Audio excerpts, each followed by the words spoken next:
Alright, so we're here on Tiny Map, the game between Curse and Chronic. What's going to be the most useful pop-up to show? Probably production, I guess. I mean, we're seeing it all happen in the flesh anyway. But I've already watched this game over and it's a bit of a beauty. Bit of an interesting one. So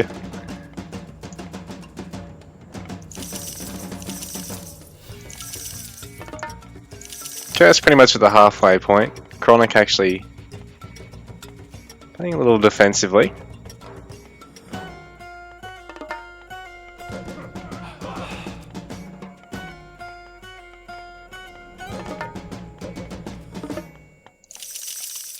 Second temple going up for Curse, and he's actually going to build a manor in this little front section. But he is within tower attack range, so he's going to have to try and build this one up quick. Whenever he gets deselected off, he'll have to... Because when you take damage, your villagers instinctively run away. So he's having to micro back on to the manor there. There is a bit of space there for the Norse player, for Chronic to actually whittle down that manor, so Curse is actually going to throw up some more over here. So they're going to double up as both a wall and his population space, because he's going to need to try and wall himself in early. The Norse player going to be able to just produce the bloody... what are they, Herseers? I think they're called? Yeah.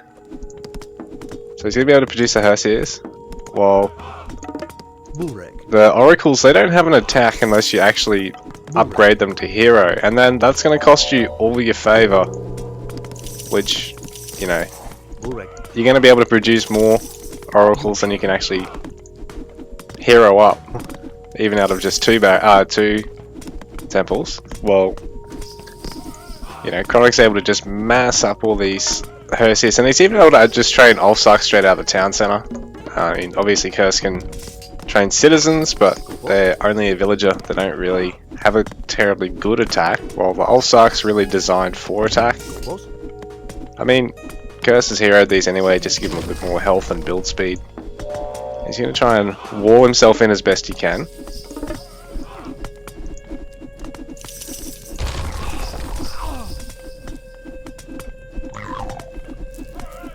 This can't never... Is it going to get the house? Is their siege damage actually that good? Holy shit. So this does sort of force Chronic to have to bring back some of his army. But the Carnivora is not going to get anything. It's just going to buy him a bit of time. So Chronic using his Undermine to destroy that tower at the front. So now he can really get everything in to Curse's base. And Curse... really only got... well, he hasn't really even got any of them left now, but I was going to say he really was just defending with Heroes Oracles. I mean, he's still got stacks of them saved up in reserve over here. But the meanwhile... is that... how is that citizen able to get away with building there? I suppose only one thing can attack it at a time. Bit of a mistake by Chronic to not focus down the citizen at least. He's going to try and take down as much of these structures as possible, and I mean, it looks like Chronic's coming ahead, but Curse does have that static defense advantage at the moment.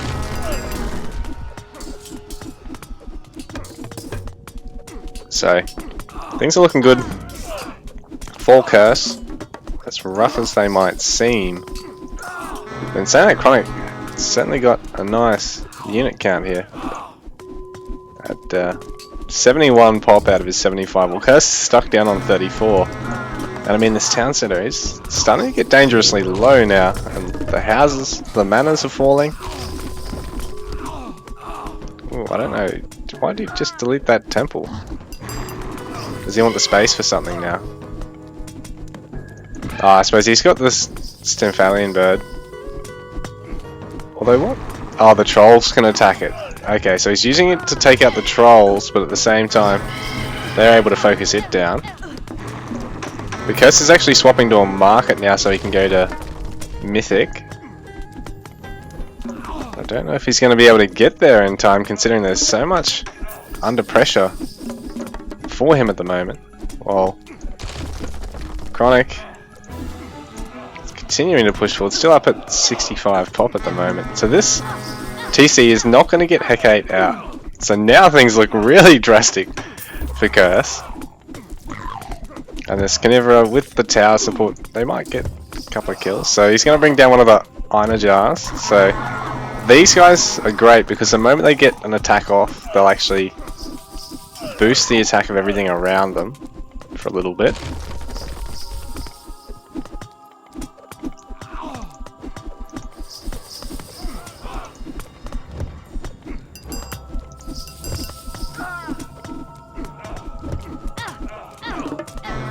So things looking really rough for Curse now because he's down to only 2 builders and he's just got only a couple of units here. Although he is producing the Kyro Ballista straight into the counter barracks, getting armory upgrades as much as he can. And the Norse army, really it's only quite early game units in Ulfsarks that are unupgraded. And Hearses I think are also unupgraded. Like there's not even a armory now for Chronic. But he's just trying to overwhelm from Classical Age. But will it actually work? I mean, Curse is stuck in Heroic with only 2 villages at the moment.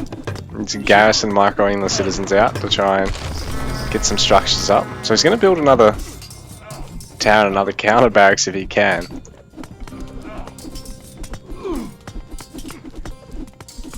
Bearing in mind there really is only the 4 structures producing here for Chronic, so in fact I don't think he's even got them all producing at the moment, which isn't that great for him. No, he does. Curse is somehow trying to make this work, even though he's down to his last production facility. He's kept his market alive though, and this barracks is perfectly positioned because I mean Curse can actually fit his citizens in to build a settlement there. Ooh, actually deleting the market. Interesting. Is there going to be any way out of this? He's literally just got a Caladria and citizens at this point. And she's not even auto healing. Like typical AoM. The healers don't just auto heal, you've got to fucking micro it. But there's this great building positions here. Like Curse can actually train through this. But in saying that, this gives Chronic the time to actually try and go for his own barracks, improve his production, and then even, like he's gone for another barracks there, he can even look at possibly trying to get an armory somewhere, maybe deleting one of these temples. Ooh, and being Loki, he's gonna get generation of myth units in the middle of fights through the Hersier attack. Ooh, I don't know if Curse is going to be able to get this up. He's actually now microing onto the Caladria, but what's he doing here? He's garrisoned everything for the extra damage, eh? And to fit in the Hesperides tree, so he is going to be able to make drides, but ooh, what's he going to try and do here? Make some Arcus as well. They really probably should pop them out of the barracks. Oh, maybe even over here. Oh, they'll get killed by the town centre there. The one Kyro Ballista is not even being focused down, which is a little bit rough for Chronic now. Now he's going to pick it off. I was going to say, it's going to get him a lot of value. I think he's just deleting Dryads because he wants to make space for everything else over here. But this is nice. He's going to add a couple of towers to this little cluster. This is forcing Chronic to definitely have to take this later. And Chronic probably could have put that a little bit further back there, because then, I mean, it'd give him more space to actually fit houses in behind the temple there. It's very important to maximize all your real estate. It's like, you know, when you ever hear that saying when you're in your driving lessons before you get your license, and they're all like, use all your real estate. Use the whole roundabout, use the whole corner. Well, it's a bit like that in Tiny. But Curse is making this work. He's finished up his little cluster of towers, so he's up to 7 towers now. That's an insane amount of damage. Like, he's going to be able to basically two-shot most infantry heading in with that. And on top of that, chip away at these houses. And now that he's got a good Arcus count and he can defend them, he can actually look at taking out this longhouse here. Probably could garrison these guys in the guard tower. Or at least move them close to the towers, but it's not too bad. Here we go. He's going to get them all garrisoned in time, so Curse is really making it work now. The settlement more than half done.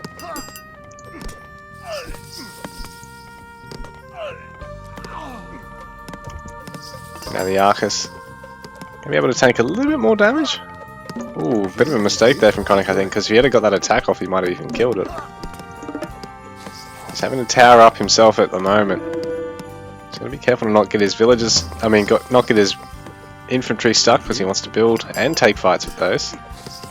Ooh, Medium Arcus kicking in now for Curse. He hasn't got the pop space to really fit any more in here at the moment, so he really is relying on the fact that Dryads don't take any population up and they deny use of powers in this segment of the map.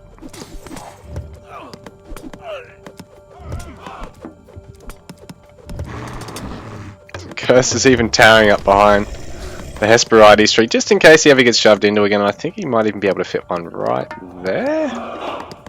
And possibly one in behind it. And then he can always just delete one of these buildings and start pushing now. So he's going to start creeping up with manors so he can actually produce a bit more shit. And right now, Chronic, having gone to his heroic age, has now lost a couple of towers, so he isn't really going to be able to just overwhelm his opponent the way he has been. He's got his market out, so he can go for hell. But again, this positioning is... well, I mean, it's not too bad, because you can put the houses now in the back, or towers in the back. He's even deleting that market, so he can fit another longhouse in. Now that he's got that age up on the way. And he's used flaming weapons, but the problem is I don't think he really had a lot of stuff out in the field to really make use of it now. But I suppose units being trained do benefit. Do hearses actually benefit? Oh yeah, they do. So Chronic's trying to go for the kill now, because now Curse is really able to go late game. He's got his town center back up, he's got a palace, he's gone to Mythic himself.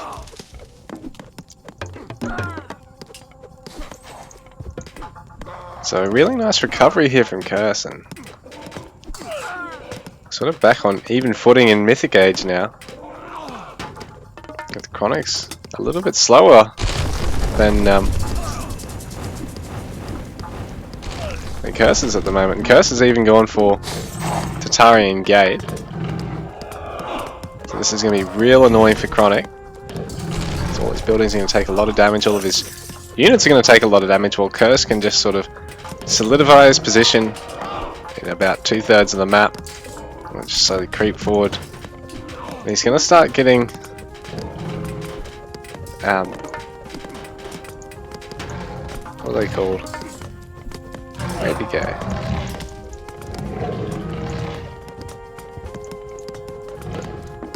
Destroyers. So Curse is going to start massing up destroyers. Oh, he's just been putting them in the buildings for now.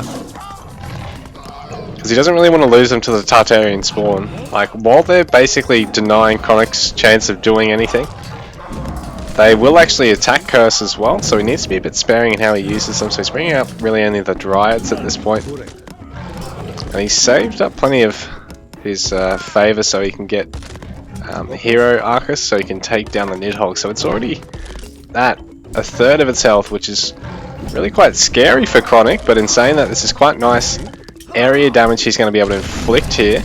Even though they are hero units, and they're not going to take as much as they otherwise would, but they are fighting under the Tartarian spawn, so...